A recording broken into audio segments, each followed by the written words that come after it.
যে ব্যক্তি সূরা ফাতিহা ও নিম্নোক্ত আয়াতসমূহ একবার পাঠ করবে তার জন্য আল্লাহ রাব্বুল ইজ্জত ইরশাদ ফরমান, আমার ইজ্জতের সম্মান ও উঁচু মর্যাদার কসম, যে ব্যক্তি প্রত্যেক ফরজ নামাজের পর উক্ত আয়াতগুলো পাঠ করবে তাকে আমি ক্ষমা করে দিব, জান্নাতুল ফেরদাউসে জায়গা করে দিব এবং প্রতিদিন 70 বার রহমতের দৃষ্টি দান করব।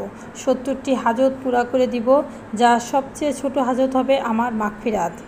আয়াতসমূহগুলো হচ্ছে আয়াতুল কুরসি। আল্লাহু লা ইলাহা ইল্লা হুয়াল হাইয়ুল কাইয়ুম লা তাখুযুহু সিনাতুন ওয়া লা নাওম লাহু মা ফিস সামাওয়াতি ওয়া মা ফিল আরদ মান যাল্লাযী ইয়াশফাউ ইনদাহু ইল্লা বিইজনিহি ইয়ালামু মা বাইনা আইদিহিম ওয়া মা খালফাহুম ওয়া লা ইউহিতুনা বিশাইইম মিন ইলমিহি ইল্লা বিমা শাআ ওয়াসি'a কুরসিয়্যুস সামাওয়াতি ওয়াল আরদ ওয়া লা ইয়াউদুহু হিফযুহুমা ওয়া হুয়াল আলিয়্যুল আযীম।